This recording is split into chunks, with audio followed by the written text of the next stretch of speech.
যখন শহীদদের আত্মা যখন আল্লাহর কাছে পৌঁছায়, আল্লাহ রাব্বুল আলামিন সেই আত্মাগুলোকে সবুজ রঙের কিছু পাখির মধ্যে প্রদান করেন এবং সেই পাখিগুলো আরশের নিচে লণ্ঠন আছে এখানে বসে থাকে এবং তারা জান্নাতের যে কোনো জায়গায় যায়, ঘুরে খাবার খায়, আবার ফিরে আসে।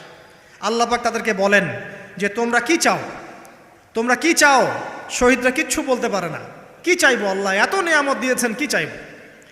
যখন আল্লাহ বারংবার প্রশ্ন করতে থাকেন তোমরা কি আর কিছু চাও, তোমরা কি আর কিছু চাও, তোমরা কি আর কিছু চাও, তখন শহীদরা শেষে বুঝে যে আমাদের কিছু না কিছু তো বলতে হবে এখন।